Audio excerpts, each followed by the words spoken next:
बिस्मिल्लाहिर्रहमानिर्रहीम अस्सलाम वालेकुम dear students, welcome to another exciting video. Hope so आप सब खैरियत से होंगे। और इस वीडियो में हम बात करने वाले हैं फाइनल टर्म एग्जामिनेशन स्प्रिंग 2023 का जो हमारा पेपर पैटर्न है और जो सिलेबस है उसके हवाले से। तो ये छोटी सी वीडियो आप लोगों के लिए, आपने वीडियो को देखना है और इस पेपर पैटर्न के मुताबिक अपनी तैयारी करनी है। अगर आप इस पेपर पैटर्न के मुताबिक फॉलो करते हो तो आप इजीली अच्छे मार्क्स ले सकते हो, क्योंकि पेपर पैटर्न बहुत ज़्यादा मैटर करता है यहाँ पे। फर्स्ट ऑफ ऑल तो अगर आप चैनल पर न्यू हो, लाजमी चैनल को आपने सब्सक्राइब करना है, और अगर ओल्ड हो तो भी चैनल को सब्सक्राइब करना है आपने। तो फर्स्ट ऑफ ऑल यहाँ पे आपको मैं चीज़ बता देता हूँ। हमने बात करनी है पेपर पैटर्न और जो हमारा सिलेबस है उस हवाले से। ठीक है, पेपर पैटर्न की बात मैं आपको बता देता हूँ कि पेपर पैटर्न बहुत ही ज़्यादा मैटर करता है। अगर आपको पेपर पैटर्न के मुताबिक अगर आप तैयारी करोगे तो आपको बहुत ज़्यादा बेनिफिट होगा उसका। ठीक है, हमारा जो पेपर है इसका जो टोटल मार्क्स है ना, जो हमारे टोटल नंबर है हमारे एक पेपर के, वो 60 नंबर है। ठीक है, 60 मार्क्स का हमारा पेपर होगा। और इसके लिए जो हमें टाइम दिया गया है वो 90 मिनट्स है, या आप कह सकते हो 1.5 घंटा है। ठीक है, 90 मिनट्स में हमने इसको कंप्लीट करना है। अगर हम नहीं करेंगे तो ऑटोमेटिकली हमारा पेपर फिनिश हो जाएगा, ख़त्म हो जाएगा, वहीं पे ही सेव हो जाएगा। जो चीज़ें आपने सेव की होंगी वो सेव हो जाएंगी। ठीक है, उसके बाद हमारे पास ये हो गया हमारा। उसके बाद दो सेक्शंस है हमारे पास, एक है सब्जेक्टिव का और एक है ऑब्जेक्टिव का। जो हमारा ऑब्जेक्टिव का है उसमें हमारे पास 33 मार्क्स का होगा, और जो सब्जेक्टिव है 27 मार्क्स का होगा। लेकिन इसमें चॉइस है, और ये चॉइस के बगैर बताया हुआ है जो हमारा कंसीडर किया जाएगा। लेकिन चॉइस है, चॉइस जो है ना वो बहुत ही ज़्यादा मज़े की चीज़ है, और इस चॉइस की मदद से आप इजीली बहुत अच्छे मार्क्स ले सकते हो। ठीक है, इजीली बहुत ज़्यादा अच्छे मार्क्स ले सकते हो। अब हमारा जो सेक्शन ए है ना, सेक्शन ए जिसको हम ऑब्जेक्टिव का नाम देंगे, और ये एक ऐसा सेक्शन है जिसकी हेल्प से ही आप अच्छे नंबर ले सकते हो और इजीली पास हो सकते हो। ठीक है, इस सेक्शन में हमारे पास जो है ना वो 40 MCQs होंगे। कितने MCQs होंगे? 40 MCQs होंगे टोटल, जिनमें से हमारे जो ना 33 कंसिडर किए जाएंगे, राइट कंसिडर किए जाएंगे। यानी कि 33 जो MCQs होंगे उनकी जो है ना वो हमारे मार्क्स कैलकुलेट किए जाएंगे। अब इसमें स्टूडेंट्स क्या बोलते हैं कि क्या वो 33 अगर जो है सिर्फ वही कंसिडर किए गए, पहले जो 33 होंगे वही कंसिडर होंगे? नहीं, ऐसा नहीं होता। 40 MCQs में से जो आपके बेस्ट 33 होंगे, यहाँ पे लिखा हुआ है बेस्ट है। ठीक है, बेस्ट, बेस्ट का मतलब है जो आपके बिल्कुल राइट होंगे 33 MCQs वो कंसिडर किए जाएंगे और उनके मार्क्स आपको मिलेंगे। ठीक है, 33 से ऊपर आपके अगर सारे ही राइट होते हैं तो आपको मार्क्स 33 ही मिलेंगे। ठीक है, और आपने 40 MCQs को ही आपने टिक करना है, आपने एक भी नहीं छोड़ना, कोई नेगेटिव मार्किंग नहीं है इसमें।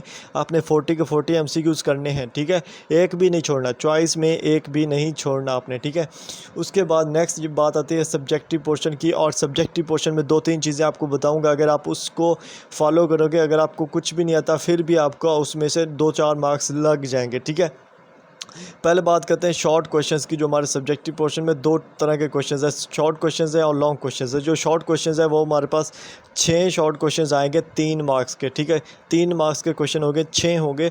और अब इन 6 क्वेश्चंस में कितने आपने 4 करने हैं। ठीक है, मैक्सिमम आपने कितने करने हैं? 4 करने हैं। 2 को आप जो है ना वो इजीली लीव कर सकते हो, आपके पास चॉइस है। ठीक है, अब इन 4 क्वेश्चंस को आपने इस तरह अटैम्प्ट करना, जो आपको बेस्ट आते हैं इनमें से आपने उनको अटैम्प्ट कर लेना है। अगर आपको आप श्योर हो, यकीन है आपको कि आपके ये बिल्कुल ठीक है, राइट है, तो आपको 5वां 6ठा करने की ज़रूरत नहीं है, बिल्कुल भी नहीं है। हो सकता है वो आपके पिछलों को भी मार्क्स को डिग्रेड कर जाए, तो आपने बिल्कुल भी एक्स्ट्रा अटैम्प्ट नहीं करने। 4 अटैम्प्ट कर लो, उसमें मज़ीद डिटेल लिखते जाओ, अच्छे से लिख दो, बस आपके मार्क्स पक्के हैं। ठीक है, और मैं हमेशा ऐसा ही करता हूँ। मिड में भी मैंने क्या किया था, पूरी जैसे हमारे पास 2 क्वेश्चंस की या 1 क्वेश्चन की चॉइस है, मैं छोड़ता गया। और इस तरह पिछले सेमेस्टर में भी सेम यही पैटर्न था। उस टाइम भी मैंने क्या किया, जो चॉइस में थे उनको मैं छोड़ देता था, और फिर भी पूरे मार्क्स लगते हैं। ठीक है, अल्हम्दुलिल्लाह। तो ये चीज़ वो है जो आपको बता रहा हूँ, थोड़ा इंस्पायर भी कर रहा हूँ ताकि आप इस चीज़ को लेके चलो। ठीक है, आपने 4 क्वेश्चंस करने हैं, चौथे से 5वां नहीं करना।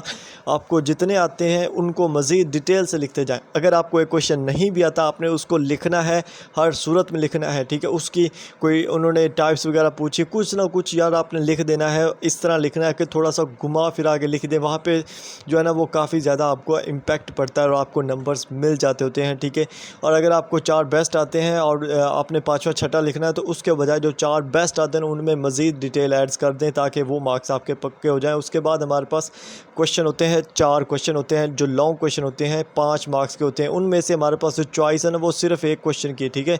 यहाँ पे 2 क्वेश्चन की चॉइस नहीं है, 4 में से हमने 3 क्वेश्चंस करने हैं जो कि हमारे 5 मार्क्स के होंगे, ठीक है।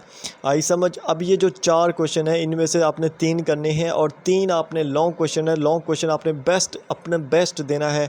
आपको नहीं भी आते फिर भी आप उसकी डिटेल्स लिखो, ठीक है। आपको अब मैं एक चीज़ और बता देता हूँ, बहुत सारे स्टूडेंट्स अगेन पूछते हैं कि जो 3 मार्क्स का क्वेश्चन होता है उसमें कितना लिखें और जो 4 मार्क्स का क्वेश्चन होता है उसमें कितना लिखें, ठीक है।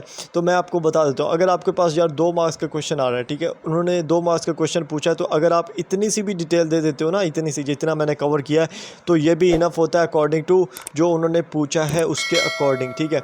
अगर आपके पास यानी कि आप मज़ीद डिटेल दे सकते हो, यानी अगर वो 2 डेफिनेशन पूछ रहा है तो इतनी ही डिटेल बनेगी ना, एक डेफिनेशन इस तरह से दूसरी इस तरह से, लेकिन उसको ऑर्गेनाइज, उसको सही से कैटेगराइज आपने करना है, सही से उसकी हेडिंग देनी है, ऊपर हेडिंग दें, उसको बोल्ड करें, नीचे उसकी डेफिनेशन लिखें, कोई एग्जांपल है उसकी तो एग्जांपल की हेडिंग दें, नीचे उसकी एग्जांपल लिखें।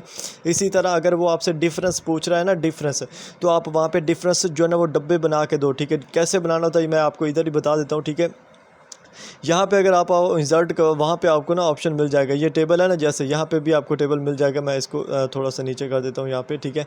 आपको टेबल बना के देता हूँ। आपके पास 2 उन्होंने डेफिनेशंस पूछी हैं या उन्होंने डिफरेंस पूछा है 2 कैटेगरीज के दरमियान, तो आप यहाँ से 2 टेबल सेलेक्ट करो। यहाँ पे देखें आप साथ साथ जो है ना वो मैं जैसे नीचे ले कर आ रहा हूँ वैसे ही आ रहा है। वहाँ पर क्या होता है, वहाँ पर वो बोलते हैं कि इंसर्ट टेबल ऐसे आता है, और यहाँ पर वो ऊपर नंबर ऑफ़ कॉलम्स आपने कितने लिखने हैं, नंबर्स ऑफ़ कॉलम्स आपने कितने बनाने हैं, तो मैं कहता हूँ 3 बनाने हैं, और नंबर्स ऑफ रोज़ जो है ना वो 2 ही हों। और मैं क्या करता हूँ, इसको ओके कर देता हूँ। ये देखें 1, 2 और 3। अगर आपको ये सही नहीं लगता तो आप इसको अगेन इस तरह से करें, और जो बैक स्पेस वाला ऑप्शन होता है कट वाला, उसको करें तो ये कट हो जाएगा। इसी तरह आप इसमें मज़ीद टेबल्स भी ऐड कर सकते हो वहाँ पे जाके। तो अगर आप इस तरह से टेबल बना के हेडिंग्स दे के प्रॉपर आप उनको सेट करके बनाते हो और लिखते हो तो बहुत ज़्यादा अच्छा इम्पैक्ट पड़ता है, और इस तरह से आपके मार्क्स भी अच्छे लगते हैं, ठीक है। अब ये वो चीज़ें थी जो आपको बताई हैं इस पेपर पैटर्न के साथ ही, ताकि आपका इजीली ये काम हो जाए। नहीं आता क्वेश्चन छोड़ना नहीं है, उसको अपने लफ्ज़ों में जितना हो सकता है उसको लिख देना है, ठीक है। जितना हो सकता है, एक्स्ट्रा डिटेल देने की ज़रूरत नहीं है। अगर आपको प्रॉपर सही आता है तो एक्स्ट्रा डिटेल दो, ठीक है, अदरवाइज़ एक्स्ट्रा डिटेल देने की भी ज़रूरत नहीं होती। टू दी पॉइंट लिखें, कुछ भी नहीं होता, आपको पूरे मार्क्स मिले। ये वर्चुअल यूनिवर्सिटी आपको मार्क्स मिलते हैं अगर आप उसको अपने लफ्ज़ों में बयान करके अच्छे से लिखते हो तो, ठीक है। ये होगा हमारा पेपर पैटर्न, ठीक है। पेपर पैटर्न है कि आपको समझ आ गई होगी, और किस तरह से सॉल्व करना है वो भी मैंने इसी वीडियो में समझा दिया है। उसके अलावा सिलेबस है, ठीक है। सिलेबस जो है ना ये अब आपको हर अपना जो भी सब्जेक्ट है उसकी अनाउंसमेंट में जाए आपको सिलेबस मिल जाएगा, ठीक है। हर सब्जेक्ट की अनाउंसमेंट में जाए सिलेबस मिल जाएगा। मोस्टली जो आपको जो सिलेबस होता है वो आपका मिड से आगे वाला ही होता है। अब आपको पता होगा मिड अगर 18 लेक्चर्स तक हुआ तो 19 से लेकर 45 लेक्चर्स तक आपका फाइनल होगा। और कुछ ऐसे सब्जेक्ट्स होते हैं, अगर आपकी तरफ नहीं है, हमारे ज़ूलॉजी की तरफ इस तरह के हैं, बायो में है, बीटी में है, कि उनका जो होता है हाफ मिड में होता है, लेकिन जब फाइनल होता है तो 1 से लेके एंड तक सारे में से ही पेपर आता है। लेकिन उसमें भी एक क्राइटेरिया होता है कि जो फाइनल होता है उसमें से वो क्या करते हैं 80% या 75% तक का पेपर आता है, और 20 से 25% का पेपर मिड वाले पोर्शन से आता है, तो वो भी कवर हो जाता होता है अगर आपने मतलब कि मिड अच्छा किया हो, और मिड वाली फाइल से ही आपका वो वाला पेपर क्लियर हो जाता है। आपको अगेन मिड वाले पोर्शन पर जोर देने की, टाइम वेस्ट करने की ज़रूरत नहीं होती। जस्ट आप फाइनल वाली फाइल्स और उनका जो मिड वाली फाइल्स होती है वो कर लो तो वो इजीली हो जाता है। अगर आपका भी इस तरह का कोई सीन है, कोई ऐसा सब्जेक्ट है, तो जो फाइनल वाला पोर्शन है, जो फाइनल वाला क्राइटेरिया होगा, उसी पर आपका सबसे ज़्यादा ध्यान होना चाहिए, उसी पर आपने ज़ोर देना है, क्योंकि वो 80% होता है, 75 या 80% तक ही होता है, तो उससे ही आप इजीली अच्छे मार्क्स ले सकते हो, ठीक है। तो ये वो चीज़ें थी जो आपको मैंने बताना मुनासिब समझा है। अगर आपको ये इन्फॉर्मेटिव वीडियो अच्छी लगी है, आपने मस्ट लाइक करना है, और अगर आपने अभी तक चैनल को सब्सक्राइब नहीं किया है, आपने लाजमी करना है, ताकि आपकी सपोर्ट के मुझे नज़र भी आए, और कमेंट आपने करना ताकि मज़ीद इस तरह की वीडियोस इस शॉर्ट टाइम में और इस बिज़ी टाइम में आपके लिए लेकर आता रहूँ। मिलते हैं नेक्स्ट वीडियो में। अपना ख्याल रखिएगा। अल्लाह हाफिज़।